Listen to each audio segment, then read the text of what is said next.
Somos creatividad. Ideas, innovación. Personas que crean cambios. Desde el propósito personal a lo colectivo. Entendiendo que parte de la esencia del ser humano es su impulso transformador. Capaz de hacer un aporte con sentido. Comprometidos con el fomento del arte, La cultura, las humanidades, el emprendimiento y las comunicaciones. Más de 15 años en el mundo de la educación virtual. Construye un país donde la creatividad Sea el motor del pensamiento crítico. Desafiándote a diario. Universidad UNIAC. 31 años formando profesionales creativos.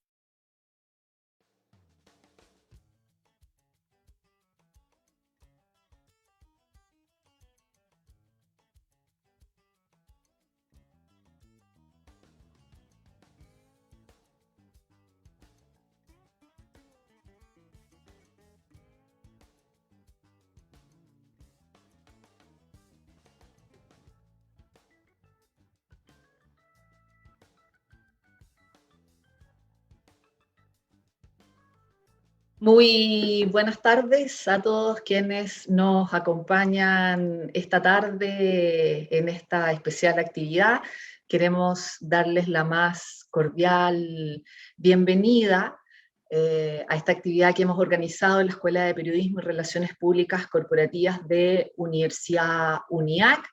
Queremos saludar a nuestros egresados, docentes, estudiantes de pre y posgrado, también a nuestros empleadores que nos acompañan y muy especialmente a nuestro invitado, el destacado investigador, escritor y consultor español en comunicación estratégica y reputación corporativa, Paul Capriotti, quien nos acompaña desde España.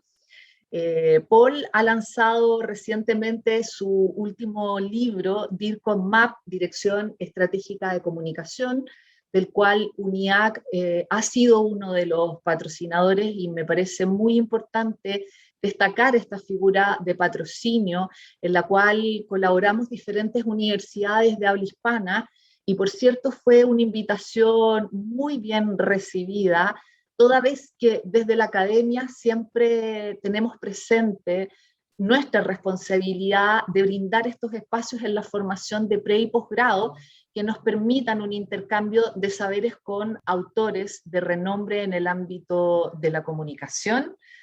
Paul Capriotti, como muchos sabrán, es parte importante de la literatura en el ámbito de la comunicación estratégica y de la reputación corporativa.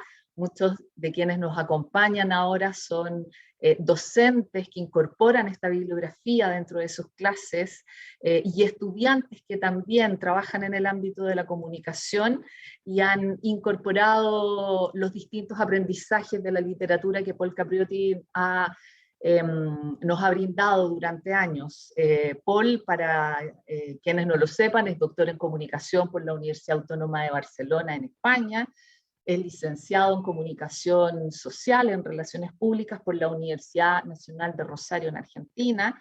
Actualmente es profesor e investigador del Departamento de Estudios de la Comunicación de la Universidad Rovira y Virgili en Tarragona, España. Se desempeña además como consultor en temas de comunicación estratégica y reputación corporativa, y actualmente desarrolla diversos proyectos de medición de la reputación mediática y digital en España y en Latinoamérica. Paul además es autor de diversos libros, entre ellos Imagen de Empresa, Planificación Estratégica de la Imagen Corporativa, Branding Corporativo, entre otros, y además es profesor invitado en diversas universidades españolas y latinoamericanas. Paul, muchas gracias por acompañarnos ya en esta tarde, más tarde para ti, y por cierto también muchas gracias por habernos invitado a ser parte de tu publicación. Hola Constanza, buenas tardes a todos. Ya no sé si decirles buenas tardes o buenos días porque allí son las 12 del mediodía. Aquí ya estamos camino de las 5 de la tarde. Buenas tardes a todos. Quiero reafirmar un poco, digamos así a modo de presentación, lo que tú bien acabas de decir, y te lo digo a ti para que se lo transmitas a, digamos, a todas las autoridades de la universidad. Muchísimas gracias por vuestra colaboración y por vuestra participación. Tú ya lo comentaste antes, vosotros sois uno de las entidades de toda Latinoamérica y de España que han estado participando en el patrocinio, en el apoyo de este libro. y yo, como a todas las entidades, les agradezco, digamos, te lo digo a ti, pero bueno, que tú se lo transmitas a todas las personas de la universidad, a todas las autoridades, porque es un tema importante y siempre me gusta resaltarlo, digamos, ¿no? El apoyo recibido por las universidades de toda Latinoamérica, entre ellas vosotros, eh, ha sido fundamental para que el libro, primero, sea una realidad, y segundo, no solo para que el libro sea un libro como tal, sino que además para que el libro sea accesible a todo el mundo, digamos. Yo lo vengo insistiendo, el libro es de acceso gratuito, todo el mundo puede acceder a él, todo el mundo se lo puede descargar, gracias a que muchas entidades como vosotros, entre otros, habéis dado el apoyo. Si no, el libro hubiera sido un libro más de los que, bueno, habría que pagar, habría que demandarlo, pedir, etcétera, etcétera, digamos. Así que, bueno, te agradezco muchísimo a ti, digamos, en nombre de la universidad, y bueno, eh, gracias por la colaboración, gracias por el apoyo, y esperemos que, bueno, que podamos ir haciendo muchas cosas en los próximos meses y en los próximos años. Ujú. Muchas gracias, Paul. Por cierto, fue una invitación muy bien recibida. Era muy difícil poder rechazar una invitación así y poder contribuir en esta publicación. Bueno, en este espacio, en este conversatorio, quienes nos acompañan, queremos que puedan interactuar directamente contigo y que puedan preguntar acerca de tu nuevo libro, de tu mirada a diferentes ámbitos de la comunicación aplicada. Por lo tanto, este espacio está destinado para que nuestros egresados, nuestros docentes, empleadores, todos quienes nos acompañan, puedan tener una comunicación directamente contigo. Por lo tanto, esa dinámica se va a desarrollar de esta manera. Para quienes nos acompañan, pueden a levantar la mano cuando quieran hacer su pregunta para que se les habilite micrófono y cámara y puedan hacer la pregunta directamente contigo, o bien aquellos que quieran hacer sus preguntas directamente en el chat también lo podrán hacer.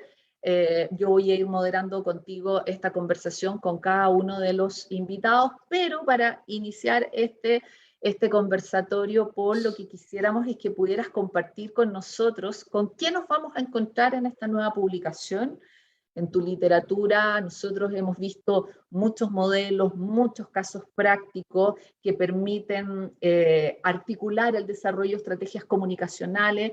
En este libro que nosotros ya hemos compartido con nuestra comunidad universitaria, hemos visto una publicación mucho más gráfica en términos de modelos que en otras publicaciones anteriores, y que además tú ya llevabas un tiempo trabajando en esta publicación que finalizó precisamente en pandemia. Entonces, también que nos cuentes un poco con qué nos vamos a encontrar en esta publicación y en el ya término de este libro, sí, cuánto influyó los procesos en términos comunicacionales que se vieron alterados durante el proceso de pandemia. O sea, si hubo algún peso específico en ese ámbito o no. Bien, la verdad que el libro tiene su trayectoria, digamos. Yo siempre lo vengo compartiendo últimamente. El libro tardó como 5 años en salir a la luz. Digamos, como que fue casi un parto de elefante en un parto natural normal, digamos, ¿no? Porque llevó muchísimo, muchísimo tiempo. La verdad es que toda la cuestión vinculada a la parte de la pandemia, eh, digamos, no influyó en términos conceptuales o en términos de aplicación. Indudablemente afectó en términos de que durante prácticamente 2 años hemos estado alterando todo nuestro ritmo, nuestro biorritmo y nuestro ritmo social habitual, y claro, eso llevó a que, bueno, cuando uno hacía determinadas consultas, que normalmente pues iba a la biblioteca o hacía algún tipo de actividades, terminaron afectando. Pero a nivel de lo que es el libro en sí, el contenido del libro, en principio no afectó, más allá de hecho, prácticamente en el libro no hay referencias a la cuestión de la pandemia, y esa es una de las cosas que quizá podemos llegar a comentar con los asistentes, digamos, ¿no? Y el libro tiene esencialmente una mirada estratégica, es decir, lo que busca es dar un panorama. De hecho, lo hemos llamado DIRCOM Map porque lo que pretende es ser, yo lo llamo una carta de navegación, digamos, ¿no? Es decir, quiere ser una perspectiva amplia, una perspectiva general, y como tal, una perspectiva, digamos, que la persona que lo lea, el profesional que lo quiera aplicar, tenga una visión global de lo que es la gestión, estratégica de comunicación y su vinculación con la parte táctica, ¿no? Y en ese sentido, yo he insistido mucho y digamos, he intentado a mí mismo no verme condicionado por el tema de la pandemia, que no deja de ser, digamos, una cuestión de tipo circunstancial, ¿no? Que la pandemia puede llevar a que cambiemos algunas cosas o que algunas cosas se aceleren, efectivamente.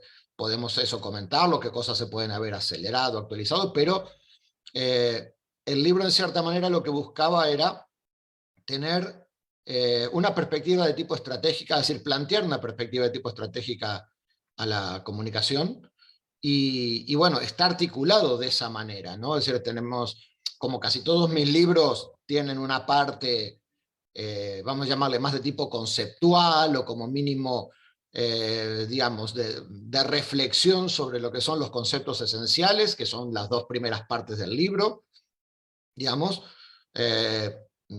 Ahí, bueno, ahí les está compartiendo Constanza un poco lo que es este es un poco el esquema, esto que veis en pantalla es un poco el esquema de lo que es la estructura del libro, digamos, lo que está en círculos negros son los capítulos, y hay dos bloques, que es el del capítulo 1 al capítulo 3, son lo que llamamos los aspectos claves de comunicación, que básicamente aquí lo que trabajamos, o lo que yo trabajo, insisto, es una cuestión más de tipo conceptual, en la parte de qué es, digamos, de qué es comunicación, qué es marca, qué es la identidad de marca, la comunicación de la marca, la reputación de la marca, digamos, centramos mucho la idea en la cuestión de marca, y sí que hay un capítulo interesante que es el 3, que yo la verdad que es una de las cosas que me siento bastante orgulloso de este capítulo, porque creo que nos estamos centrando mucho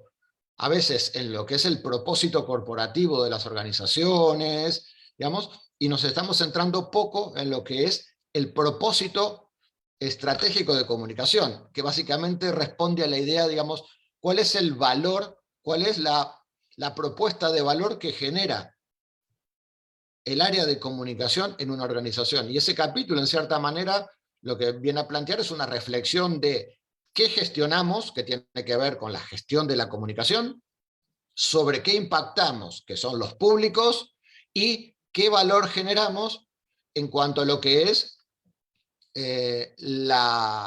digamos, los resultados en cuanto a la organización. Es decir, ese capítulo 3 es interesante de la perspectiva que lo que plantea es cuál es el valor que aportamos desde el área de comunicación a la gestión estratégica de la organización, ¿no? Y bueno, esa es como una primera parte. La segunda parte del libro, que son los capítulos que están, digamos, ahí en la imagen están a la derecha, digamos, el capítulo 4, 5 y 6, en realidad es una parte que lo que hace es traer al área de comunicación, al ámbito de la comunicación, todo lo que son los conceptos relacionados con el management.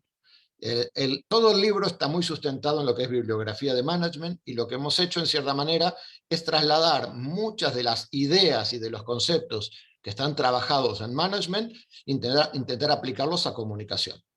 Y entonces ahí a las dos cuestiones esenciales de la cuestión comunicativa, como es la cuestión de la estrategia, y digamos, qué es la estrategia de comunicación, que es el capítulo 5, en el cual hay todo un análisis hicimos un estudio sobre 200 autores, 200 libros de comunicación sobre qué entendían por estrategia, y lo que hacemos fue identificar diferentes parámetros, diferentes enfoques de la estrategia, para terminar proponiendo una idea de lo que consideramos estrategia de comunicación, y luego el capítulo 6, que tiene que ver con el proceso de la gestión comunicativa, en el cual hablamos de esos pasos que tenemos que seguir para desarrollar la gestión de comunicación, y aquí es donde ya planteamos inicialmente lo que lo que es la estructura del resto del libro, digamos, ¿no? Que es la parte de la gestión estratégica y la parte de la gestión táctica, digamos, ¿no? Y planteamos lo que es el proceso de comunicación, diferenciando específicamente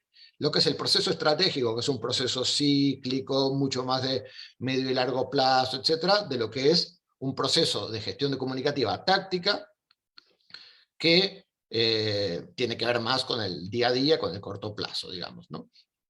Hay, en el capítulo 4, en la parte de la estrategia y de los conceptos de estrategia, hay un tema que creo que es interesante y que probablemente saldrá en alguna pregunta, y ya lo avanzo porque suele pasar.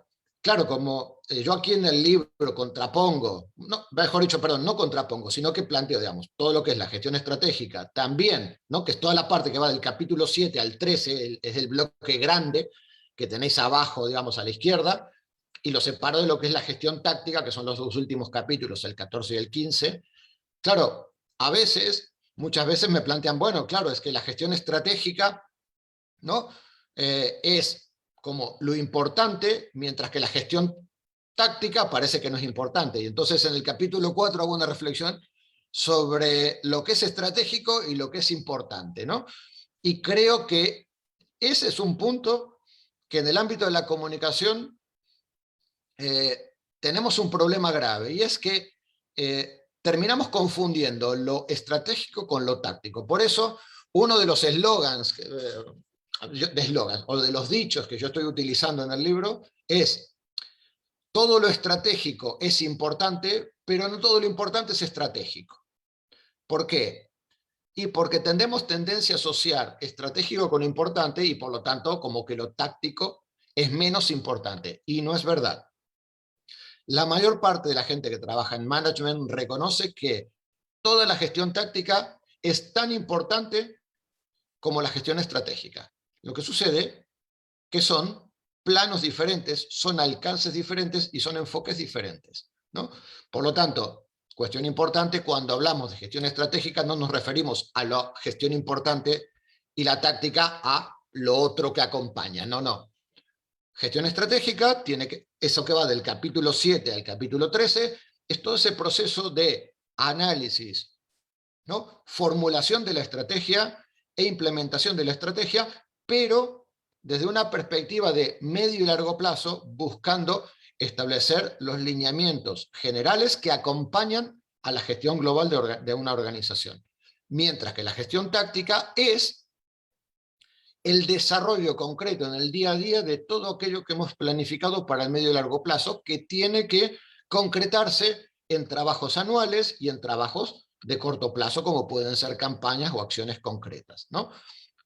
Y entonces, esto es un poco el libro. El libro, en cierta manera, como les decía, las dos primeras partes del capítulo 1 al 6 tienen que ver más con una cuestión conceptual, y del 7 al 15 es más una cuestión de cómo trabajar en la gestión estratégica y cómo articular esa gestión estratégica con la gestión táctica de comunicación. Por lo tanto, digamos, el libro tiene ese balance que yo siempre intento buscar entre la parte más conceptual y la parte más aplicada.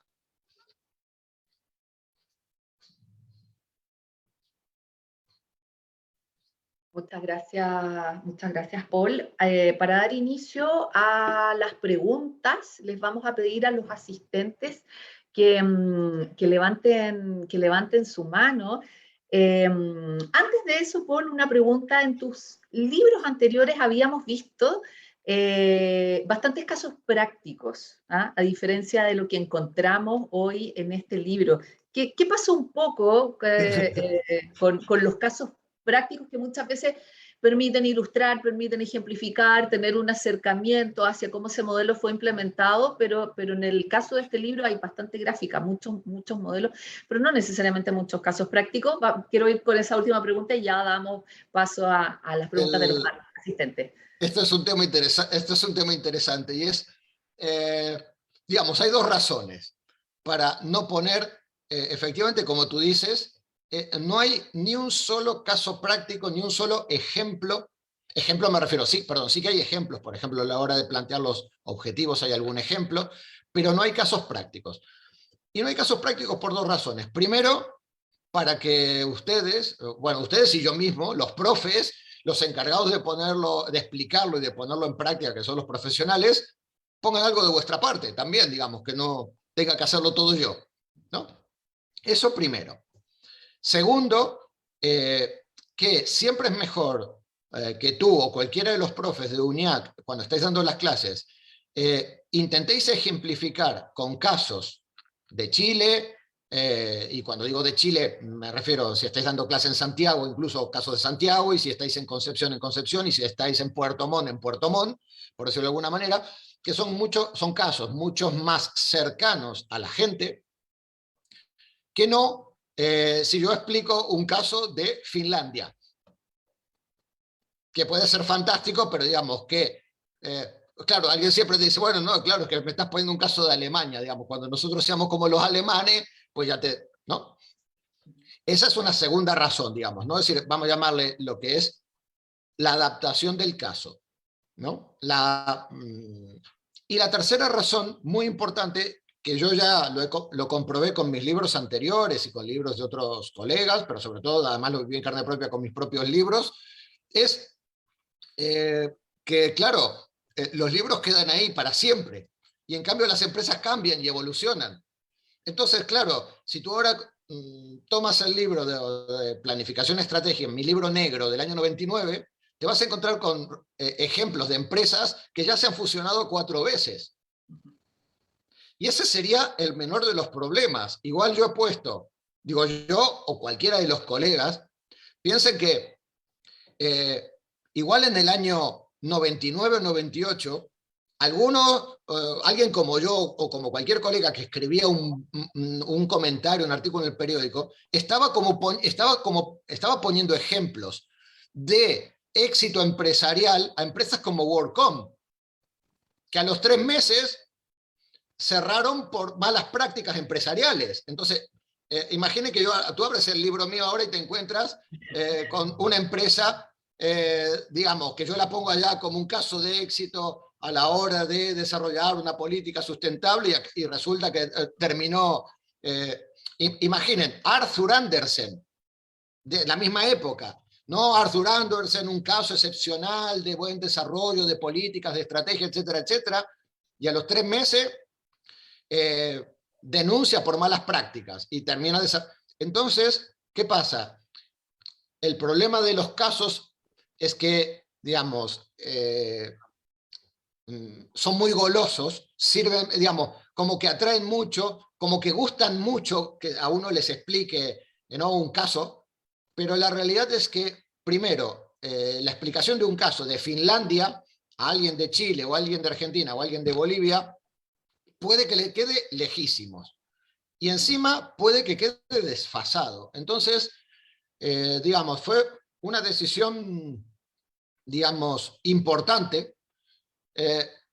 Decir, no, lo que quiero, es decir, me voy a centrar en la explicación, vamos a llamarle, del modelo de trabajo, me voy a centrar en la explicación de las decisiones a tomar, de los aspectos a analizar, a evaluar, y en última instancia, digamos, cuando cualquier persona esté leyendo el libro, que cada uno se ponga los ejemplos o busque los ejemplos, digamos, ¿no? O en el caso de los profes, muchas veces, digamos, que sean los profes los que busquen ejemplos, porque además hay otra cosa y es importante tener en cuenta, y es que no todo el proceso estratégico explicado puede estar cubierto por una sola empresa, digamos, por lo tanto hay que dar muchos microejemplos, y entonces una empresa puede ser un muy buen ejemplo en análisis del contexto y un muy mal ejemplo en análisis del desempeño. Entonces, digamos como que he preferido centrarme mucho más en la cuestión gráfica, por ejemplo, que tú lo remarcaste, y que sí que es un cambio muy importante. Es decir, como había mucha información, estamos hablando de un libro de 500 páginas, como había mucha información, había muchos datos, muchos elementos a considerar, me he intentado centrar más en la parte gráfica, digamos, he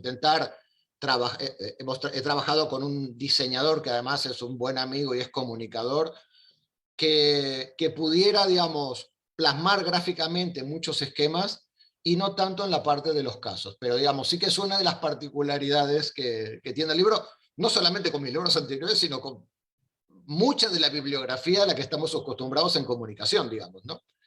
En algunos casos tenemos libros que prácticamente son una colección de casos con reflexiones, digamos, ¿no? Bueno, muy buen desafío para los docentes y también para los propios estudiantes el que puedan traspasar en el fondo estos modelos a los propios casos, que por cierto, analizarlos a nivel local enriquece también mucho más el proceso. Vamos a ir entonces con las preguntas. Tenemos la primera pregunta de Andrés Chamorro, que es docente de la escuela en periodismo, precisamente en la línea de comunicación organizacional y comunicación estratégica. Andrés, ¿puedes activar tu micrófono?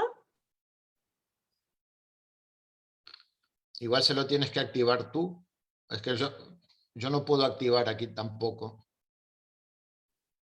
¿Ahora sí? Ahí sí, ahí te escuchamos. Sí, gracias. Sí, que estaba muteado.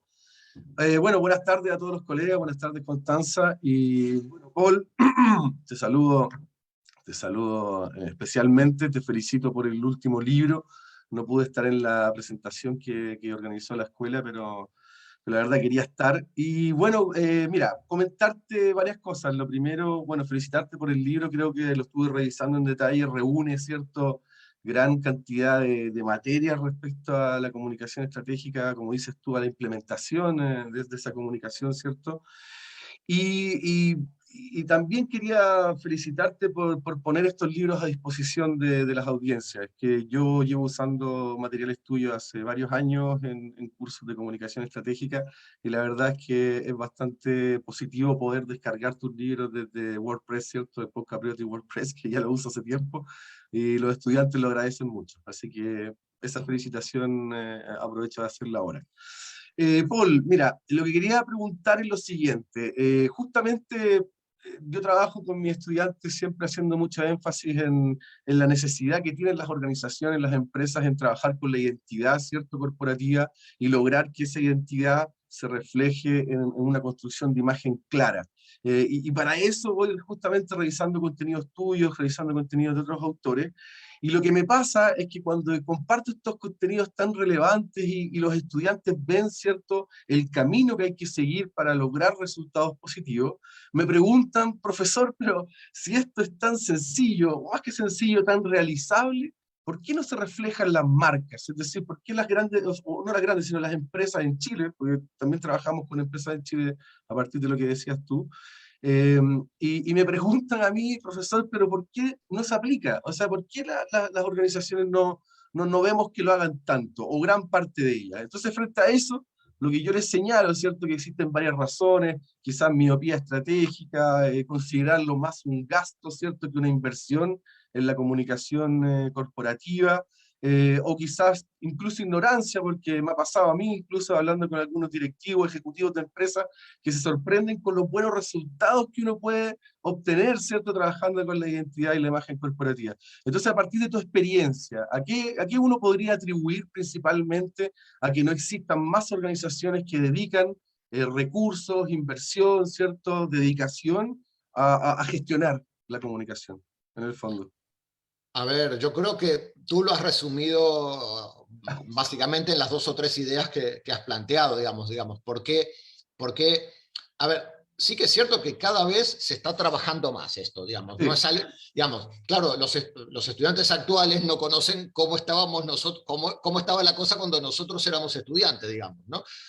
Y por lo tanto, ellos ven algo que ahora a nosotros nos puede parecer fantástico y que ellos no lo terminan de ver del todo. Primero, sí que se está haciendo cosas en comunicación mucho más que décadas anteriores y que años anteriores. Eso primero, digamos. En la actualidad, digamos, hay mucho más trabajo de gestión de comunicación que hace 10, 15, 20 o 30 años atrás. Eso primero, digamos. Mensaje optimista de cara al futuro laboral de los estudiantes. Lo que sí es cierto es que digamos, el avance, digamos, de comunicación no necesariamente se traduce de manera inmediata en lo que es estar trabajando en la parte estratégica de comunicación, en la parte de lo que sería gestión estratégica, sino que, claro, quizá hay muchas empresas que están empezando a trabajar, pero están empezando a trabajar en cuestiones que tienen más que ver con aspectos de tipo táctico, es decir, en realizar campañas puntuales, en realizar acciones muy concretas, en no pensar en términos a largo plazo, pero bueno. Y luego también es cierto, y tú lo acabas de decir antes, que nos encontramos con que hay, incluso en el ámbito de comunicación, es decir, en el ámbito nuestro en el que estamos, pues cierta, digamos, tú le dijiste cierta miopía comunicativa, o yo te diría cierta, demasiada vocación o demasiado interés por la acción, digamos, ¿no? Es decir, los comunicadores históricamente hemos sido diseñados para comunicar, no para analizar, reflexionar, etcétera, etcétera, ¿no? Digamos, entonces, dame una nota de prensa, dame un evento de prensa que ya verás cómo te lo armo y te lo diseño fantástico, ¿no? Pero no me pidas que me ponga a pensar mucho si el mensaje es coherente con lo que quiero. Entonces, ¿qué pasa? Estamos muy... Y esta es una de las cosas que quizá nos deberíamos plantear a nivel, vamos a llamarle, de la academia en general, de las universidades en general, pensando en términos digamos, qué enseñamos a los estudiantes, ¿no? Entonces, no te diría, no sé si decir de miopía, pero sí te diría que en muchos casos, claro, los profesionales que están trabajando muy acostumbrados a un trabajo que tiene que ver, vamos a llamarle, con la operativa cotidiana, ¿no? Que, los eventos que tenemos que organizar, las conferencias de prensa que tenemos que organizar, las entrevistas con los periodistas, las acciones, el boletín interno, la revista. Entonces, claro, a veces terminamos focalizando mucho y a veces hay personas que te dicen, no, es que no tengo tiempo para pensar en eso otro. Y claro, ahí es donde viene la cuestión, digamos, ¿no? Si todo el tiempo lo estamos dedicando a la operativa, al día a día cotidiano, es muy difícil que podamos planificar a medio o largo plazo. Pero lo que sí es cierto es que si queremos trabajar, digamos, con una perspectiva estratégica, con una perspectiva, vamos a llamarle, de brindar resultados que aporten a lo que es la misión, visión, valores de la compañía, a los objetivos estratégicos de la compañía, tenemos que empezar a pensar en términos estratégicos. Y yo pongo siempre, o intento ahora con el libro sobre todo, insistir mucho en algo, y es cualquier directivo de una empresa, cuando digo directivo me refiero al director general, al CEO de la compañía. Un director general, un CEO de una compañía, piensa un plan estratégico a 3 años, a 4 años o a 5 años. Es decir, no conozco ningún directivo que solo piense en una planificación a 2021. Y cuando estamos ahora en 2021 vamos a planificar 2022. Más allá que indudablemente después hay que planificar cada año. Entonces, y como te digo, a nivel de empresa, a nivel de instituciones, lo mismo. Se supone, ahora tenéis elecciones presidenciales, ¿no? Me dijeron, pues muy bien. Se supone que cuando el futuro CEO del país plantea a los posibles votantes, no les está planteando qué va a ser en diciembre de 2021 cuando asuma. Le está diciendo lo que se supone que espera lograr en 4 años, o incluso hay políticos que te dicen, no, yo necesito 2 periodos legislativos, es decir, para llevar a la práctica un proceso de 8 años. Y entonces, y con esto cierro la pregunta, es, a ver, si hay un director general de una institución, una ONG que está planificando a 4 años o a 3 años, un comunicador, el comunicador que está en esa organización, tiene que ser capaz de plantear también un plan que acompañe ese plan estratégico a 4 años. Cuando el CEO se planta delante de su equipo directivo y dice, muy bien, yo de aquí a 4 años quiero estar en este lugar, porque es donde quiero estar, por la rentabilidad de la empresa, por alcanzar los objetivos que nos hemos marcado, etcétera, etcétera.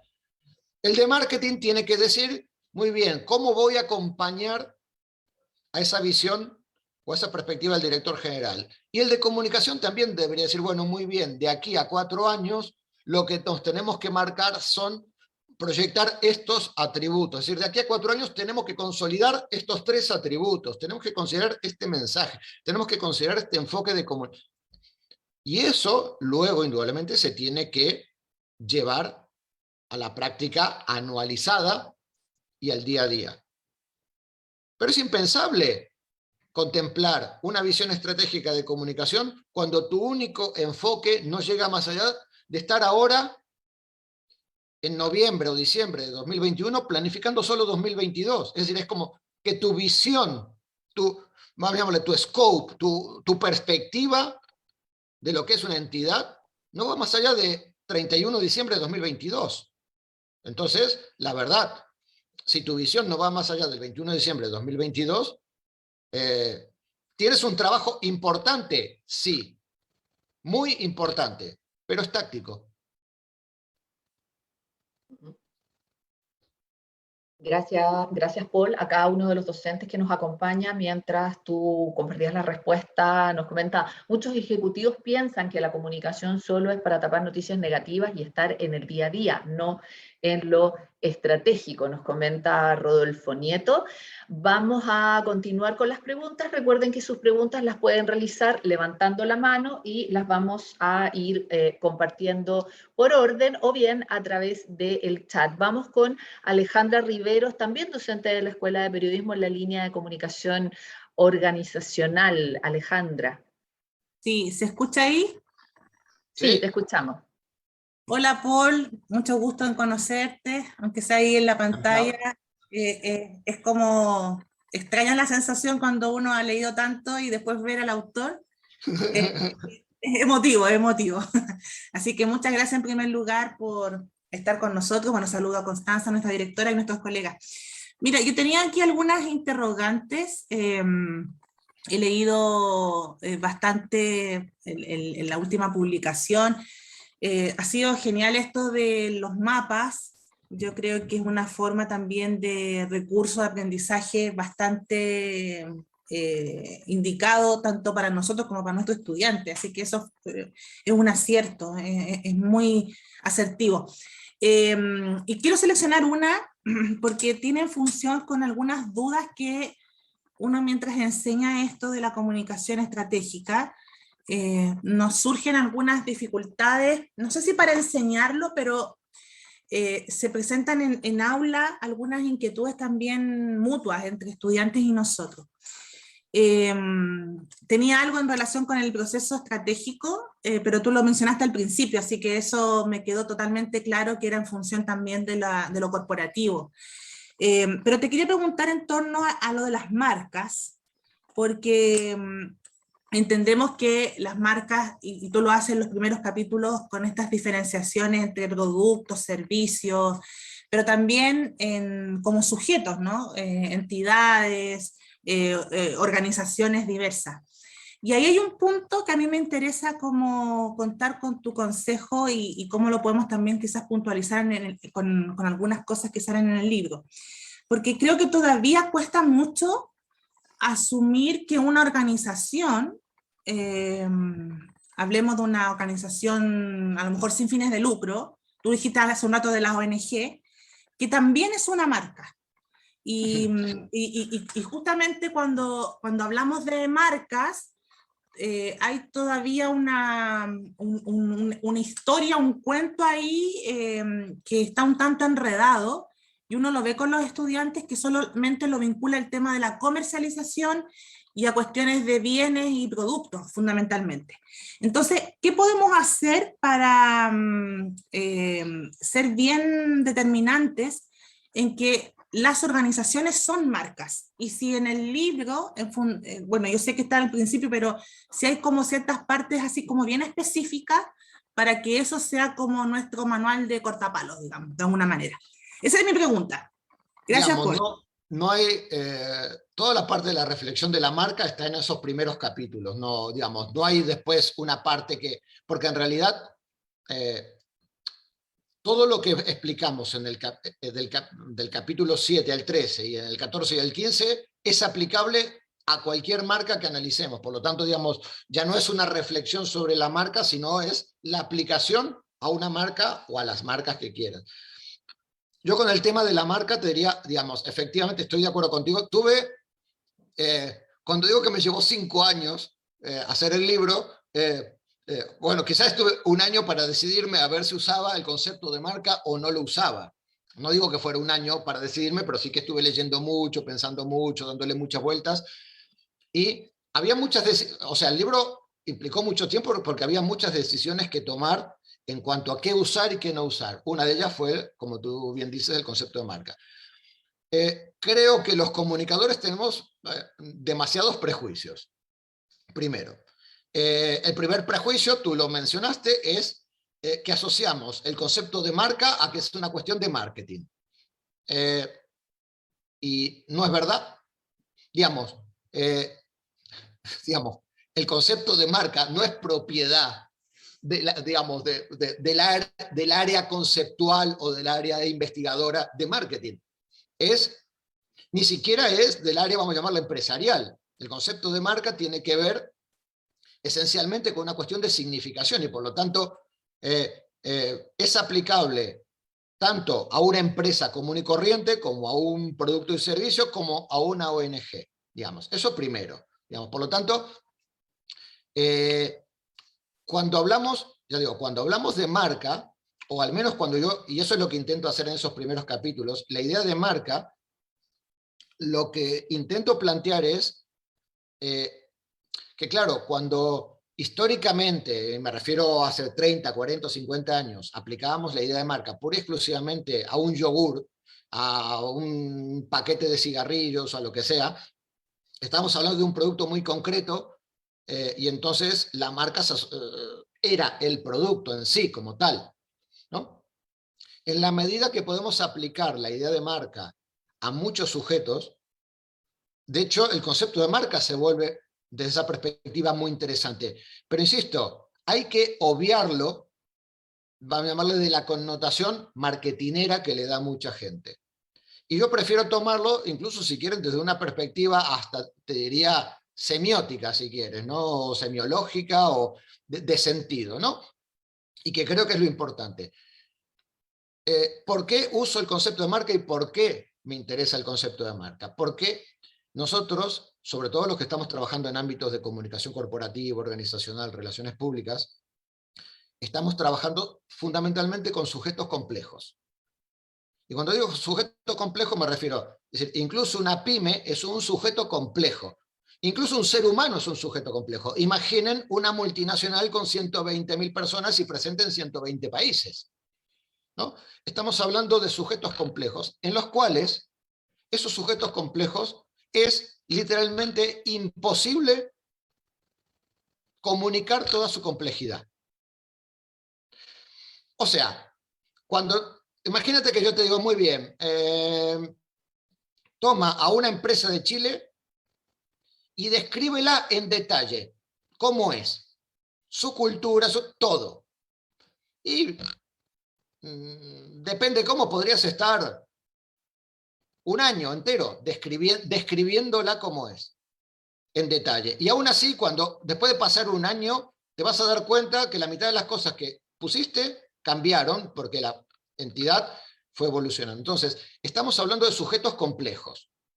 Sujetos complejos como para poder comunicar desde la organización todos los detalles y todo lo que es. Es imposible. Por lo tanto, desde la organización necesitamos un sistema de simplificación, de sintetización.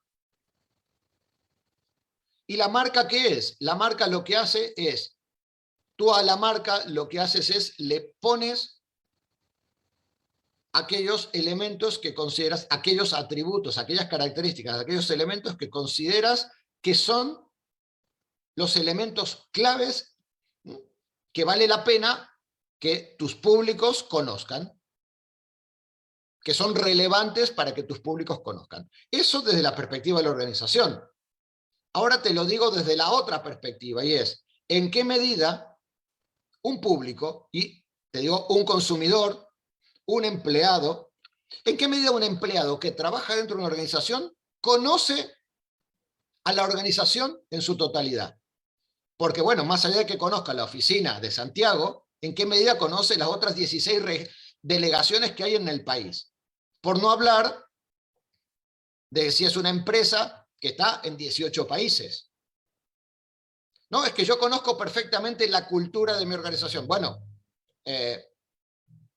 empecemos a matizar. Quizás estás conociendo la cultura de la organización en Chile, que no necesariamente es exactamente la misma que puede pasar en España o en Finlandia, como decíamos antes. Entonces, para un público, y esto es una cuestión, esto, digamos, no lo digo yo, es decir, hay estudios de psicología social cognitiva de los últimos 100 años que ya lo explican. Yo, digamos, de hecho mi tesis doctoral va por ese lado, y es el ser humano, como público, como consumidor, como empleado, realiza procesos de simplificación de la realidad para poder ser operativo. Imaginen si cada vez que tuvieran que comprar un coche, tuvieran no solamente que mirar los coches, sino analizar las empresas y ver cuántos empleados tienen y las características que tienen y la cultura. No, es imposible. Entonces, el sujeto comprador termina simplificando todos los conocimientos, digamos, toda la información que tiene en una serie de elementos. Y eso es lo que yo le llamo la marca. Es decir, la marca no es el logo, la marca es el sustituto de una organización. Tanto para es el sustituto o es el elemento que nosotros como públicos conocemos y asignamos. Cuando nosotros le pedimos a alguien que nos diga los atributos de una marca o los atributos de una empresa, lo que te está haciendo es describiéndote la marca, no la totalidad de la empresa. Lo que él cree que es la marca. Y cuando tú, si yo te digo, describe lo que es UNIAC, me vas a estar describiendo lo que para ti es la marca UNIAC, tú como área de comunicación, cuáles son los valores, los principios, etcétera, etcétera, elementos. Entonces, digamos, el planteamiento, la idea de usar el concepto de marca venía por ese lado, venía por el lado de decir, nosotros en una organización no somos los gestores de la organización, pero somos los gestores de la marca. ¿Por qué? Porque la marca es una síntesis comunicativa. La marca es una síntesis comunicativa para la organización y es una síntesis significativa para los públicos. Claro, ¿cómo hacemos que sea significativa? Pues desde el área, desde comunicación, comunicamos o intentamos comunicar una serie de elementos, ¿no? Por eso, digo, para mí el comunicador lo que hace es ser, el comunicador de una organización es el responsable, es el guardián de la marca. En cuanto que es el guardián, es quien diseña, quien piensa de toda la complejidad que hay en una organización, es el que tiene que decidir él, su equipo, o con la aprobación de los directivos o lo que sea, cuáles van a ser los elementos claves que definen a la marca UNIAC, a la marca Santander, a la marca BBVA o a la marca Reebok, Adidas o quien sea. Entonces, por eso el uso del concepto. Pero ¿qué pasa? Y con esto cierro, y es, lo primero que tenemos que hacer es quitarnos de encima ese prejuicio de que la marca es un concepto de marketing. No lo es. De hecho, en los inicios del marketing, el marketing no gestionaba la marca. La marca, digamos, fue una incorporación que, con el tiempo que hizo marketing y que ahora nos incorpora, y que yo propongo que nos incorporemos nosotros también. Digamos, marketing lo gestionará desde una perspectiva y nosotros desde otra, digamos, y se articulan, porque una cosa tiene que ver con gestión de productos, etcétera. Pero, y de ahí también la importancia de lo que yo, bueno, la importancia a nivel explicativo, no por otra razón, de ese esquema que yo pongo en el libro que tiene que ver con las tipologías de las marcas, digamos, que no son solo marcas de productos, sino también marcas de sujetos y de todos los sujetos posibles, incluso de sujetos humanos, de sujetos no jurídicos, digamos, ¿no? Gracias, Paul. Vamos a ir con la pregunta de Felipe Sepúlveda, docente de posgrado, precisamente en la asignatura de Marketing Digital y Branding, a propósito de lo que estábamos hablando. Luego vamos Ahora a ir me con dirá, una estoy en pregunta. desacuerdo, la marca es nuestra y no nos la vais a quitar. Puede ser, no sabemos todavía la pregunta de Felipe. Luego de eso vamos a ir con una pregunta del chat y retomamos con las preguntas de quienes han levantado la mano. Felipe. Sí, oye, gracias Constanza. Y gracias Paul. Yo estuve viendo el libro y me pareció súper bueno lo que hicieron. O sea, ya que contaste que fueron 5 años de trabajar, el resultado para mí es fantástico, en el sentido de que a nivel de mi tema, diríamos, hay información sistematizada, metodológica, casi toda británica, ¿no es cierto?, de marketing directo y digital de los británicos. Ahí surge como David Chaffee, ¿no es cierto?, todos sus libros y su sistematización, pero siempre todo orientado a lo digital. A mí lo que me gusta de lo que salió de tu obra es que esto por fin hace conversar a la marca en todos sus entornos, porque esto ya no es solamente la parte digital de cómo debe comportarse una marca, sino que es todo, el todo, ¿ya? Y una cosa de las que más me sorprende de la forma en que lograste, entre comillas, simplificar todo, es que vuelve a aparecer la regla. Fueron 5 años intentando simplificar.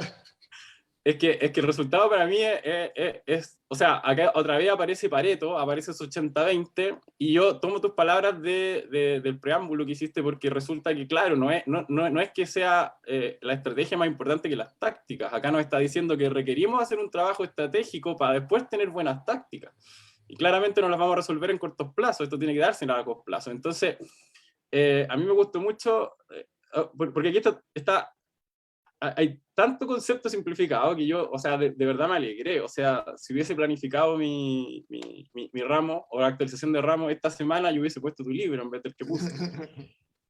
Porque claramente soluciona para mí muchos temas, que también a los alumnos me ha costado explicar, y el concepto de marca sujeto y marca objeto a mí me encantó, porque básicamente lo que vemos en el tema del marketing digital es cómo se gestiona una crisis. Y para que se gestione una crisis hay que saber todo lo que tú has comentado, o sea, de qué se trata este negocio, cuál es el objetivo que tenemos con los públicos, o sea, por qué vamos a ir a pelear en una crisis, qué tenemos que decir y a quiénes. Entonces, el endomarketing y las comunicaciones externas conversan en la organización. Tienen que dar un mensaje consistente. Entonces, a mí siempre como que me cuesta un poco pasar esta reflexión con los alumnos. Es como que separemos lo que sabemos de la marca en la que trabajamos, entendamos qué entiende el resto de las personas por esto, y en base a eso hay que trabajar. Entonces, cuando ya vamos a la parte, que en verdad la parte de cómo planificar la estratégica, yo más o menos la estoy enseñando con el SOSTAC, pero aquí yo veo un mapa que me sirve también, y que está en castellano, porque casi toda la literatura no es en castellano. Yo quedé como positivamente asombrado, básicamente. Por eso te quiero como agradecer. Y en ese sentido, como que me gustaría como que pudieras como tratar esto del énfasis, nuevamente, de la importancia que es la planificación estratégica a nivel de saber cuál es esta sociedad a la que yo le quiero decir algo, porque resulta que si mi marca es objeto y sujeto a la vez, entonces esta marca es una persona. Tiene un género, tiene una edad, entonces se tiene que comportar así. Pero también en el mercado vamos a encontrar que a lo mejor no están estas personas del mismo género y edad que yo quiero que tener mi marca, pero entonces yo tengo una forma de hablarles y la estrategia me va a decir cómo lo debo hacer. Entonces, en ese caso, como quería ver tu punto de vista, si estás de acuerdo conmigo, en lo importante que es la investigación, porque a veces nos demoramos mucho en los cursos investigando, y me empiezan a decir, pero profe, esta investigación ¿a dónde va a llegar? Pero que después los resultados son fenomenales. O sea, después de que se dedicaron a investigar un mes, en la próxima semana donde resuelven finalmente el caso, hay ideas para años de trabajo. Entonces ahí se ve recién el resultado. Entonces ahí me gustaría como ver tu punto de vista, o sea, tú le diste el 80% de contenido a lo que es estratégico. Entonces, ahí me gustaría como saber si tú como compartes esta opinión de la necesidad de saber, como de separarnos de lo que sabemos de nuestra empresa e ir a investigar lo que la otra gente entiende por lo que estamos haciendo, porque a lo mejor nuestra misión no se entiende y por eso estamos mal. Eso, muchas gracias.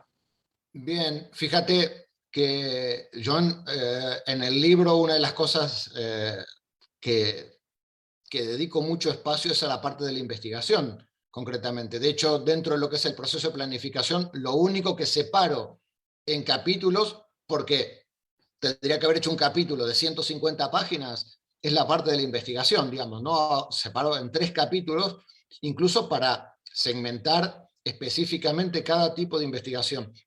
Esto es algo que a veces nos cuesta,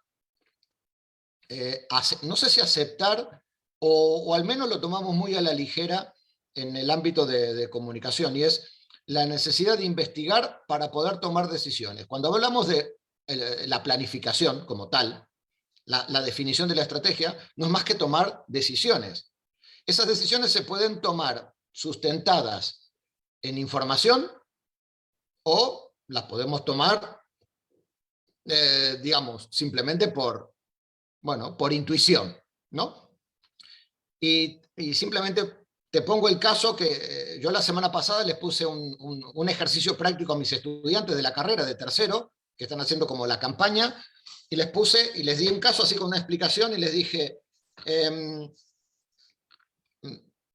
pongan los objetivos para los públicos, digamos, le dije, bueno, tenemos 3 públicos, los consumidores, los influencers y los distribuidores, pongan los objetivos que van a plantearse para una campaña, no ya a nivel estratégico, solo para una campaña de comunicación, plantean los objetivos, ¿no? Y les expliqué cómo eran los objetivos, aquellos que están en el libro, de los diferentes elementos que lo componen, etc. Y los grupos me llamaban, porque estaban ahí trabajando, y me decían, profe, sí, es que podemos poner que queremos mejorar la notoriedad, me decían, queremos mejorar el conocimiento de la marca, dice, pero es que no sabemos cuánto poner, si queremos mejorarlo en los consumidores, un 20%, o un 50%, o un 80%, me decían. Dice, sabemos que tenemos que poner que tenemos que mejorar la notoriedad, pero no sabemos ¿qué ponemos? ¿Un 20, un 40 o un 80? Y le digo, ¿y por qué no lo puedes poner? Y me decían, es que en el caso no hay información, no sabemos ahora mismo cuánto conocimiento tienen, y entonces, claro, no sabemos si tienen un 10, un 20, un 30% de conocimiento, y entonces no podemos poner, si queremos lograr como objetivo, lograr el 80, el 50 o el 30. Y le digo, bueno, ¿veis? Este es el primer objetivo del ejercicio de objetivos. Y es que si no tienes información de cómo estás, no puedes plantear objetivos. Perdón, sí que puedes plantear intenciones, pero no puedes plantear objetivos, porque un objetivo necesita tener una medida y un plazo.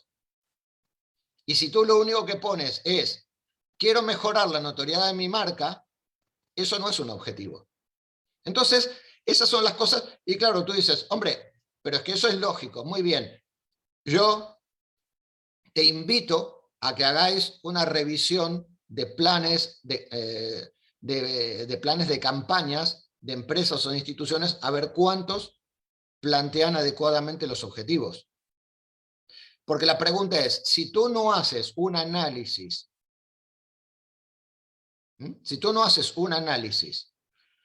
de cuánto conocimiento tienes, o cuáles son los atributos que ahora mismo, por ejemplo, otro estudiante me decía, profe, es que no sabemos si ponemos que queremos potenciar la marca como una marca innovadora o con una marca moderna, o si ponemos otra cosa. Digo, ¿por qué? Dice, es que no sabemos ahora si la marca es innovadora o moderna para el consumidor. Y efectivamente, si no has hecho un estudio, o yo no te he dado los datos de si esa marca es innovadora, moderna, tú no puedes decirme quiero impulsar esto. Te lo puedes inventar. Pero mi pregunta es, si tú te planteas un objetivo de quiero impulsar una imagen de marca moderna e innovadora, e inviertes para ello $1 millón en Chile, y mi pregunta es, si no sabes, quizá estás invirtiendo $1 millón para impulsar 2 atributos que quizás ya los tienes. La verdad es que no lo sabes. Por lo tanto, volvemos siempre a lo mismo, y es,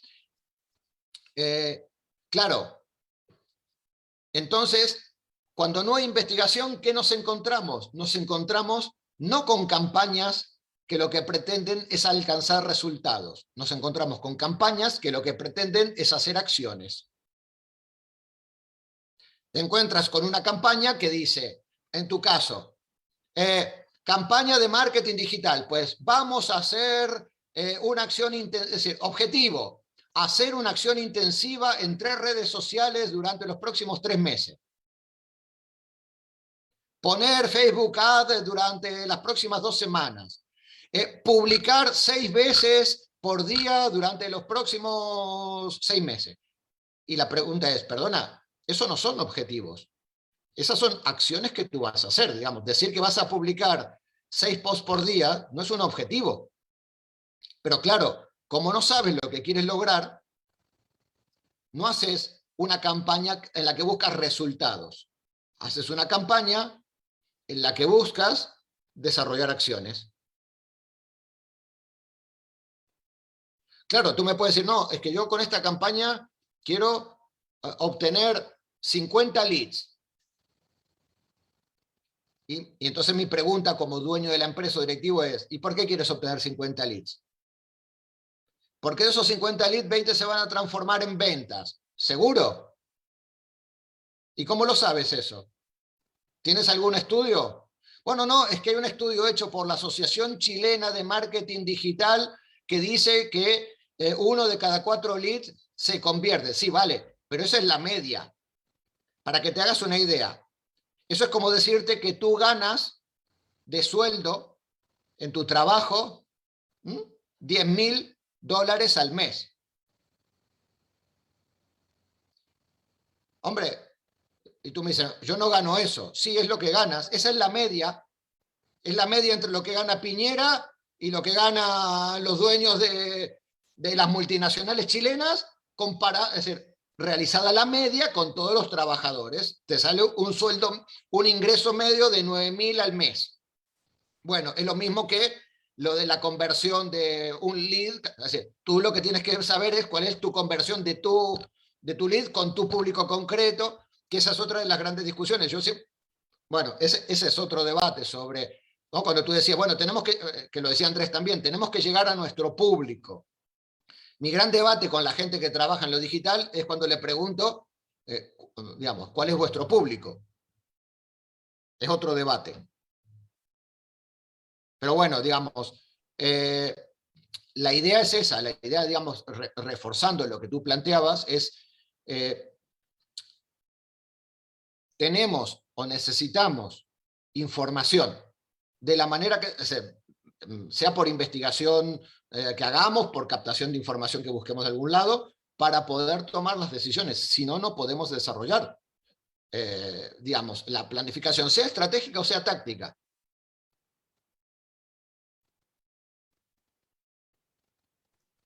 Gracias, Paul. Vamos a ir con una pregunta que tenemos acá en el chat para seguir luego con las preguntas de quienes han levantado la mano. Tenemos una pregunta de un egresado de periodismo, Claudio Orsola. He visto que muchas empresas confunden la comunicación estratégica con marketing estratégico. ¿Existe algún enlace estratégico que sea capaz de unir estos dos mundos con el trabajo de un periodista en el ámbito de las comunicaciones? O sea, 3 mundos, el del periodista, el del marketing estratégico y el del comunicador.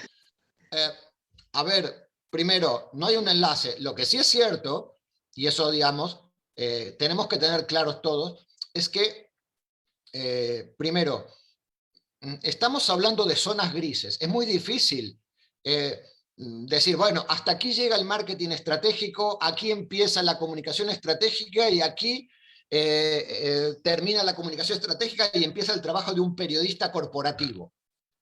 Es muy difícil plantearse ese tipo de cosas. Primero, ¿por qué? Porque lo que va a depender mucho de lo que es la función que se desarrolle en esa organización. Claro, a ver, yo te puedo decir claramente que un periodista corporativo tiene un tipo de función muy diferente de un comunicador estratégico, pero claro, es que depende la función y el trabajo que está haciendo ese. A ver, un periodista corporativo se supone que lleva o desarrolla una función que tiene que ver, por eso se llama periodista corporativo, con el desarrollo de contenidos en relación con los medios. Pero claro, si me dicen, no, es que yo no solamente desarrollo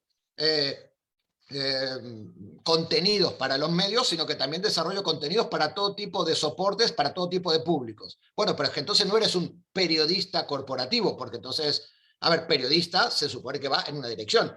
Eres un creador de contenido hacia varios sitios, digamos. Por lo tanto, digamos, no es tanto, creo que no es tanto mirar la etiqueta como tal, sino la función.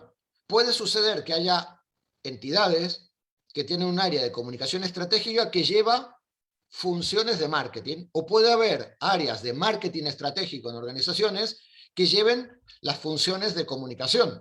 Por eso, de lo que estamos hablando es no tanto de la etiqueta que le ponemos, sino de la función que estás desarrollando.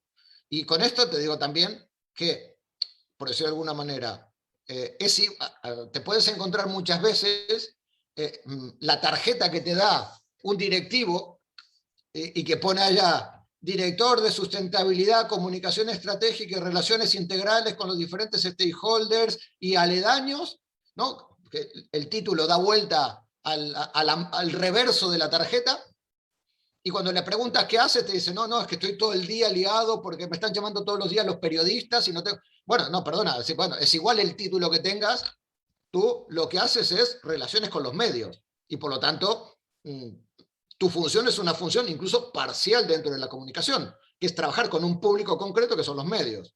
Por lo tanto, a veces no es una cuestión de la etiqueta que le demos, sino de la función que estemos desarrollando dentro de la organización, digamos, ¿no? En algunos casos hay personas que ya digo, lo que decía, ¿no? El trabajo de un periodista corporativo puede ser mucho más amplio que ser puramente periodista corporativo, pero es que entonces deja de ser periodista corporativo y en realidad tiene un scope de comunicador estratégico o de lo que sea. Gracias, Paul. Vamos con la pregunta de Pedro Reyes, docente de análisis de audiencia. Pedro.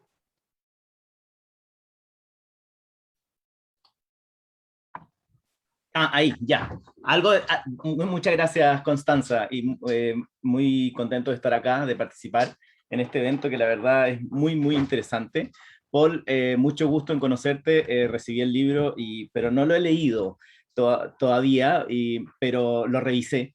Tiene partes que no me cabe duda, son muy interesantes para el trabajo tanto de profesionales como docentes. Yo quería volver muy brevemente, porque la verdad que me da la impresión que sentí yo que lo explicaste en profundidad, con respecto a esto de la complejización de la marca, complejización del concepto, ¿no? Porque muchas veces, y eso es un problema cuando tú hablaste de los CEO o de la gerencia, que muchas veces son bastante amigos de las recetas, digamos, ¿no?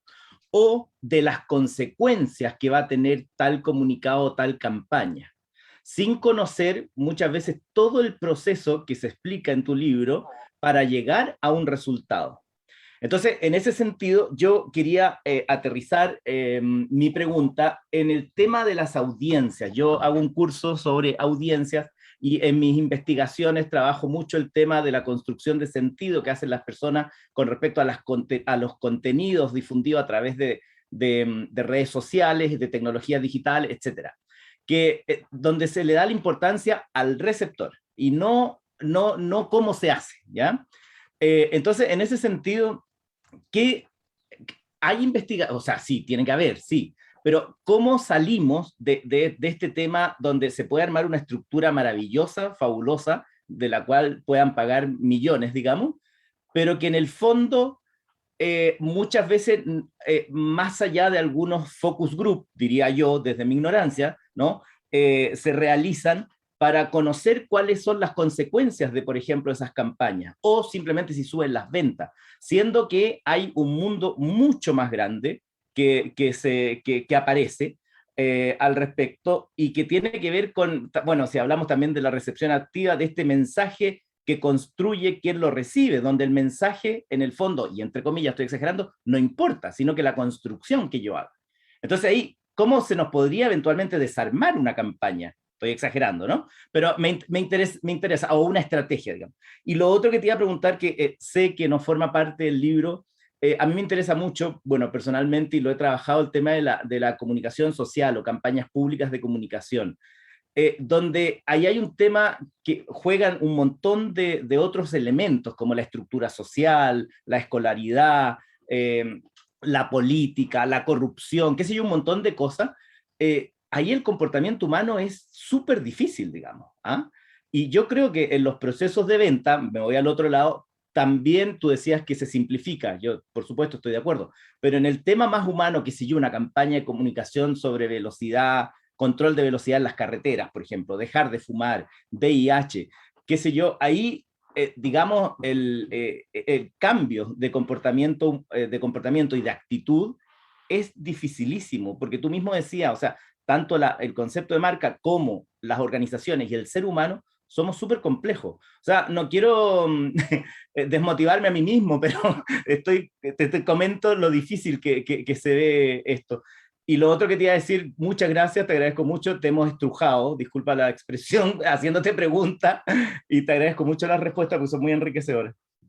Gracias, Mira, Paul. a ver, con respecto al primer punto que decías de la parte de la investigación de las audiencias, en el libro hay un capítulo que es el capítulo 8, no, perdón, el 9, que es pura y exclusivamente dedicado a, que se llama, digamos, es el análisis del impacto, que se refiere pura y exclusivamente al análisis, digamos, que tenemos que hacer para conocer, y ahí sí que pongo, no, digamos, piensa que tú hablabas de la venta, ¿no? Es decir, yo pongo ahí, dentro del análisis, pongo alrededor de 15 o 16 aspectos de la conducta no del consumidor, sino del público al que estemos analizando, en el cual uno de ellos sí que es, vamos a llamarle la venta, que es lo que yo le llamo la elección, elegir, ¿no? Pero también está la confianza, también está el compromiso, claro, son cosas que no tienen que ver hay cosas que tienen que ver con el comportamiento, que va desde la aceptación, la participación, la reputación. Ahí también entra, por ejemplo, un aspecto concreto. Alguien dice, bueno, no, es que todo lo nuestro gira alrededor de la reputación. No. En ese capítulo 9, una de las cosas que yo intento plasmar es que uno de los 15 resultados a los cuales nosotros podemos aspirar en la gestión de la comunicación es la reputación. Pero hay otros 14 o 15, no me acuerdo. Es decir, la verdad que no los tengo contados de memoria, pero hay sobre vinculación hay 6, sobre comportamiento hay 5, más 2 o 3 que tienen que ver con recuerdo, más reputación, más conocimiento. Es decir, deben ser 15 o 16, no los tengo aquello aprendidos de memoria, ¿no? Por lo tanto, esa es la primera cuestión, digamos, ¿no? Y fijaros, y lo relaciono con lo que me preguntaban, digamos, las dos preguntas anteriores que me hacíais, y es, de hecho, una de las cosas importantes que tiene el libro es que vincula directamente capítulos con otros, es decir, capítulos de investigación con capítulos de planificación. Está en los esquemas iniciales, hay unos mapas, digamos, con unas flechas que vinculan capítulos, y es que para poder desarrollar los objetivos estratégicos en lo que es la formulación del plan estratégico, para poder formular los objetivos se formulan a partir de la información que obtienes de este capítulo, de lo que es la investigación de las audiencias. ¿Por qué? Porque los objetivos solo pueden ser objetivos de resultados. Todo lo otro no es objetivo de resultados. Resultados tiene que ver con impacto en los públicos. Es decir, cualquier objetivo de comunicación, es decir, se supone que comunicación, el área de comunicación tiene que ver con gestionar la vinculación o la relación entre una organización y los públicos. Pues muy bien, todo resultado que nosotros generamos tiene que significar un impacto, un resultado en las audiencias. Bueno, tú le llamas audiencias, nosotros en relaciones públicas le llamamos públicos. Por lo tanto, digamos, está totalmente vinculado a nivel de lo que es explicación de la complejidad de cómo llega una persona a formarse un conocimiento, una decisión, una opinión, etcétera, etcétera. Creo recordar que en el capítulo 2, donde explico todo lo que es reputación, es todo sí que es cierto que hay un proceso de simplificación de cómo la persona llega a procesar, y pongo todos los inputs, ¿no?, que tiene una persona para llegar a tomar una decisión, y que no es solamente el anuncio que le mandaste tú en tu campaña, sino que recibe información de 123 otras opciones, digamos, ¿no? Eso con respecto a la primera pregunta que me decías. Con respecto a la segunda pregunta que me planteaba sobre la investigación de los públicos y cómo hacerlo, no tenemos, que yo sepa, nuevos sistemas o muy novedosos que me digan exactamente lo que piensa la gente. Y en muchos casos, te lo digo más que nada porque bueno, es que ahora se puede hacer todo lo que es neurociencia, sí, efectivamente, pero si tú haces mal la pregunta, se le enciende la lamparita equivocada. No sé si me explico, ¿no? Es decir, digamos, no es que tú le pones allá los electrodos en la cabeza y aquello empieza a salir respuestas porque sí, digamos, ¿no? Entonces, la investigación que se hace de inteligencia artificial ahora mismo, en muchas cosas está bastante bien, pero en cosas que tienen que ver con, vamos a llamarle, captar lo que es el punto de vista del ser humano, etcétera, etcétera, todavía están en unos niveles de acierto mínimos. Me refiero, es decir, la inteligencia artificial todavía no entiende la ironía. Entonces, claro, en redes sociales, en periódicos más o menos, depende cómo puede interpretar determinadas cosas, pero en redes sociales puede llegar a interpretar barbaridades, ¿no? Como ha pasado con muchas cosas, ¿no? Y si además, ¿no?, te me dicen, no, la inteligencia artificial, ¿no? Yo conozco inteligencia artificial que le recomienda a la mujer del autor los libros del autor, digamos, o incluso al propio autor le recomienda sus propios libros, ¿no? O a mí, que me recomienda cosas que compré en la misma plataforma hace 6 meses. Entonces, digamos, a la hora de conocer qué piensa la audiencia, como dices tú, en los diferentes aspectos, todavía dependemos, hasta que no evolucionemos, de lo que es la investigación cualitativa y cuantitativa. Pero aquí un matiz, y es que muchas veces nos quejamos y se quejan de que la investigación cuantitativa y cualitativa no es fiable. Bueno, primero, es más fiable que mucha inteligencia artificial que hay dando vuelta por allí. Lo que sí es cierto es que, claro, si tú en lugar de hacer un cuantitativo de 1000 o 1200 personas, lo haces de 200, claro, tu margen de error aumenta muchísimo. Entonces, cuando te dicen, las elecciones las va a ganar tal, por 10 puntos de diferencia, y hemos entrevistado a 400 personas, y claro, primero, el periodista no sabe lo que es margen de error, porque no lo estudió, no se lo enseñaron, o se le olvidó lo que les explicaron. Y se perdona, va a ganar por 10 puntos, pero es que el margen de error son 15. Entonces puede ser que incluso pierda por 5. ¿No? Entonces, claro, la investigación. Ah, no, hemos hecho focus group. ¿Cuántos hiciste? 1, con 4 personas. Y bueno, sí, la investigación cualitativa es exploratoria, pero en tu caso es muy exploratoria. Entonces, la investigación bien hecha, la investigación cuantitativa y cualitativa bien hecha, tiene márgenes de error y por lo tanto no es segura, pero es igual.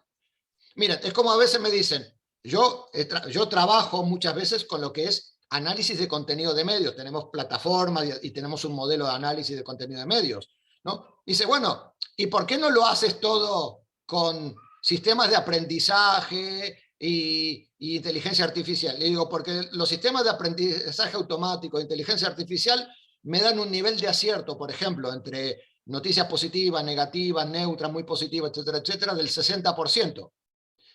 Y un chico estudiante bien entrenado, de último año de la carrera, me da un nivel de fiabilidad del 95%. Sí, claro, va mucho más lento que el programa. Pero la pregunta es, ¿de quién te fías más? ¿De una persona que te analiza, te lee la noticia y te da un determinado resultado? ¿O de un procesamiento automático que te falla en 4 de cada 10? Y te estoy hablando de los sistemas ultra, súper desarrollados. Los normalitos te dan un... Ojo, no estoy hablando de que acierten el tiempo o de que acierten problemas matemáticos, que eso es una fiabilidad del 100%. Estamos hablando de interpretación del comportamiento humano, interpretación de lo que alguien escribe, que puede ser un síntoma del comportamiento, de lo que piensa, y que por lo tanto está interpretando sobre una variable. Es decir, eso, digamos, esto es una cuestión tan sencilla como en datos, en análisis de datos estructurados, nos podemos fiar totalmente de la inteligencia artificial porque es imposible superarlo, porque la inteligencia artificial en análisis de datos estructurados te da un resultado del 99,9% de efectividad. En datos no estructurados, como lo que es el habla humano y todo lo que es textual me refiero de habla cotidiana, pues con suerte logras entre un 40 y un 60% siendo muy fiable. Entonces, no tenemos herramientas. Ahora bien, tomo tus preguntas y tus reflexiones y las vinculo con los comentarios anteriores, y es, tenemos unos determinados niveles de fiabilidad y necesitamos la investigación para poder tomar decisiones sustentadas en resultados, y no solamente en intuiciones.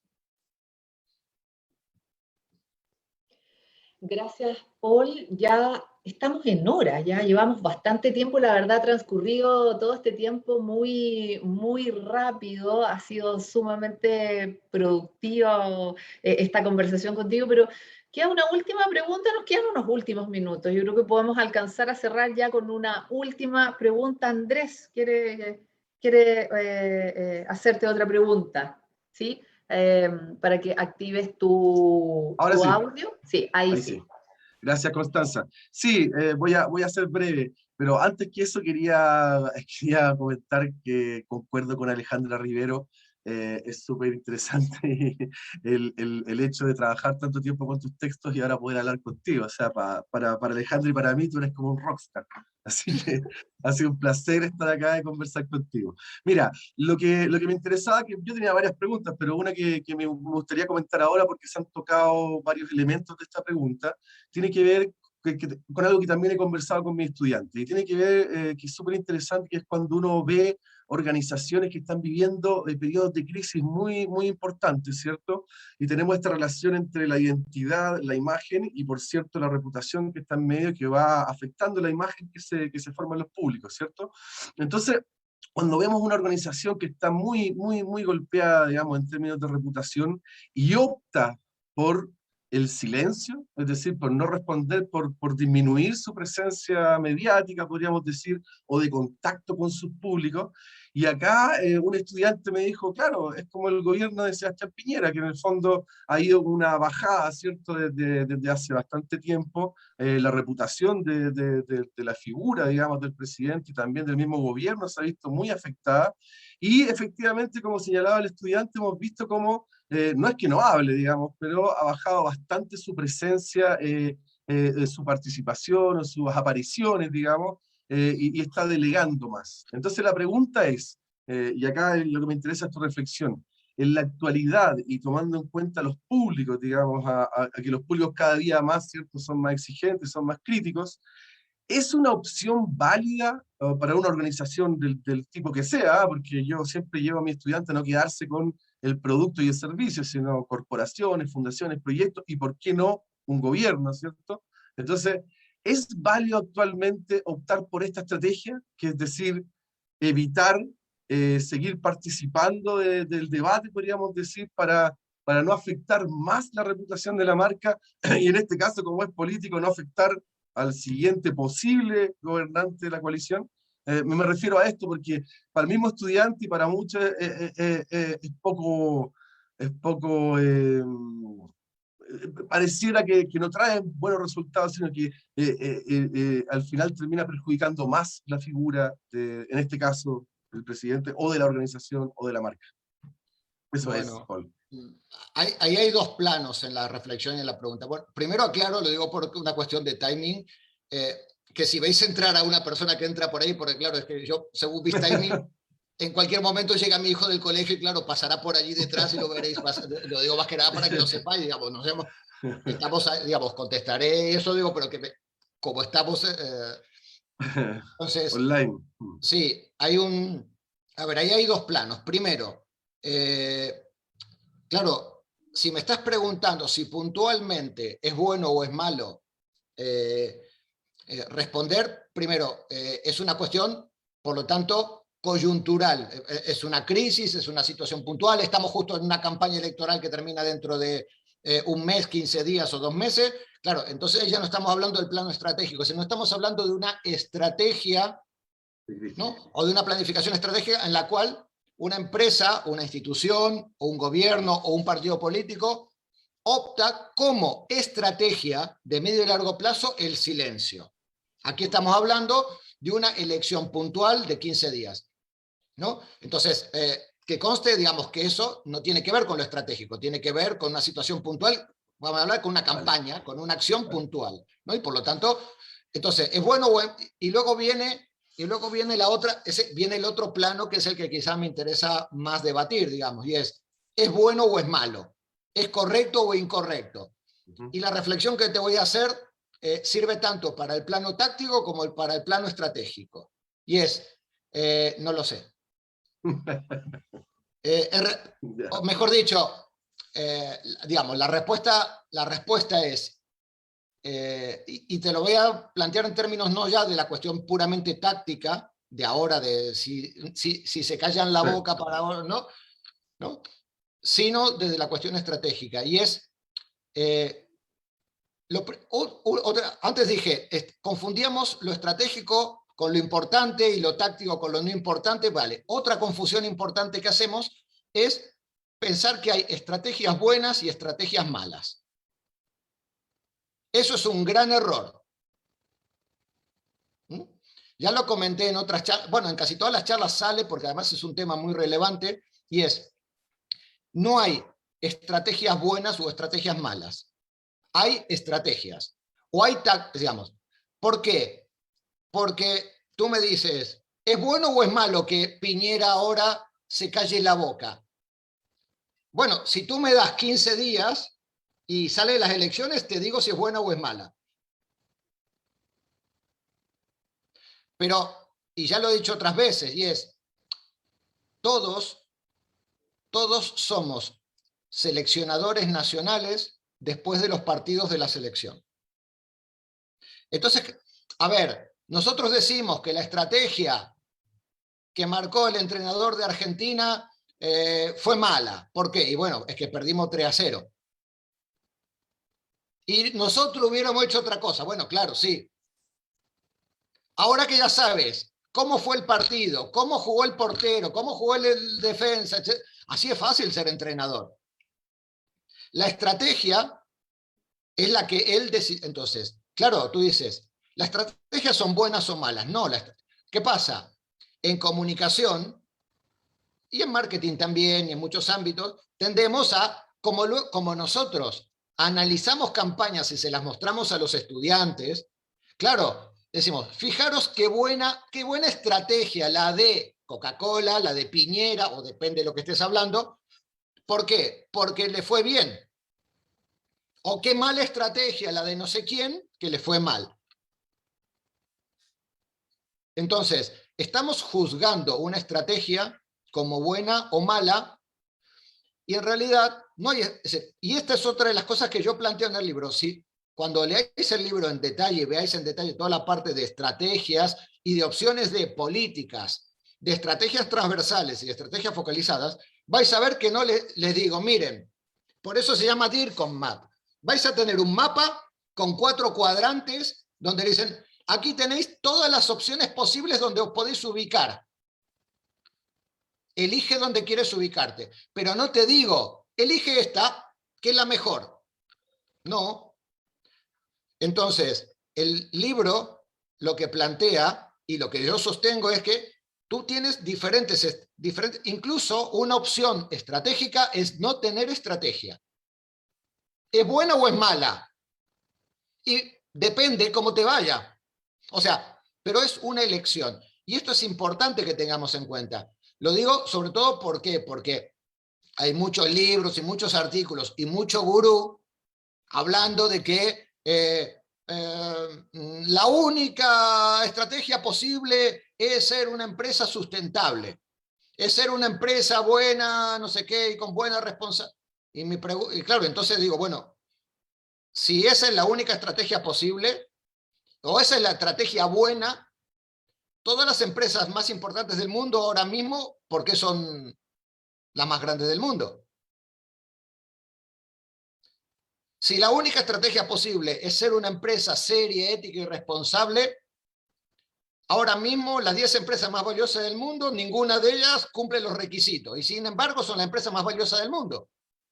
Entonces, o se equivoca el sistema de ranking de las empresas y de valoración de las empresas, o se equivoca el gurú.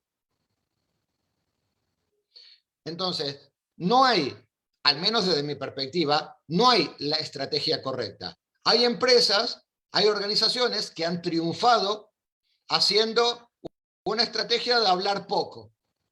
Aquí en España se ha dado un caso de una empresa que tiene el 40% del mercado de detergentes y no hizo ni un anuncio publicitario durante 40 años. ¿Y por qué? Bueno, porque en realidad, claro, le costó 40 años llegar a eso, pero y no era una multinacional. Entonces, a lo que voy es, y tuvo éxito. Entonces, no, ahora el éxito está en el boca a boca. Bueno, hay algunos que les funciona el boca a boca, hay otros que les funciona la publicidad masiva, hay otros que les funciona todo el tema de influencers. No, es como cuando dice, bueno, la respuesta es, ¿cuál es la estrategia buena? Y yo te respondo con otra pregunta, y es, ¿cuál es la estrategia para lograr la viralización de un vídeo o de un post? El que sepa la respuesta, que la registre porque se hace millonario. Y es mentira, nadie lo sabe. Porque resulta que, no, es que tomando en cuenta los 10 últimos vídeos, funcionaron los que hacían risas. No, es que mira, es que aquí tiene 5 que en realidad son todos muy serios. No, aquí es decir, a lo que voy es, y con esto cierro un poco la idea, y es, no tenemos que pensar en estrategias buenas o malas, volvemos a lo mismo. Tenemos información, tomamos la información y vemos las diferentes opciones estratégicas que podemos tener y tenemos que elegir una de esas alternativas que nosotros consideramos que es la que nos va a llevar a la mejor situación. Pero eso es lo que tú crees a partir de la información que has analizado y de las opciones que has valorado, y dentro de las opciones posibles que tienes a nivel de inversión, dentro de las opciones probables, de la información que tienes, tomas una elección. Y esa es tu estrategia. ¿Cuándo vas a saber si ha sido buena o mala? Y dentro de un año, dentro de 2 o dentro de 3. Por lo tanto, no hay estrategias buenas o malas. Hay estrategias. Paul, bueno, se nos ha pasado rapidísimo todo este periodo, ya llevamos 1 hora y media conversando contigo, no me queda más que agradecer tu disposición, tu tiempo a responder todas y cada una de las preguntas y poder generar este diálogo con nuestros docentes y también egresados. Me sumo a las palabras de los docentes que han manifestado lo que significa para quienes hemos leído tu literatura. Parte importante de los libros que tengo acá también es parte de la literatura que también en mis clases yo he utilizado, así que tener este espacio para poder conversar contigo sin duda ha sido sumamente valioso y gratificante, así es que no me queda más que agradecer el tiempo, la disposición, también a todos a quienes nos acompañaron y, por cierto, esperamos seguir en contacto contigo y poder encontrarnos en una nueva oportunidad. Muchas, muchas gracias. Muchísimas gracias a vosotros también. Que vaya muy bien y saludos a todos y esperemos que nos podamos ver pronto en algún momento. Saludos a todos.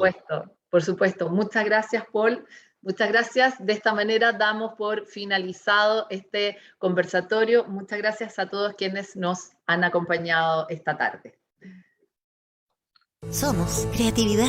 Ideas, innovación. Personas que crean cambios. Desde el propósito personal a lo colectivo. Entendiendo que parte de la esencia del ser humano es su impulso transformador. Capaz de hacer un aporte con sentido. Comprometidos con el fomento del arte, La cultura. las humanidades, El emprendimiento. y las comunicaciones. Más de 15 años en el mundo de la educación virtual. Construye un país donde la creatividad Sea el motor del pensamiento crítico. desafiándote a diario. Universidad UNIAC. 31 años formando profesionales creativos.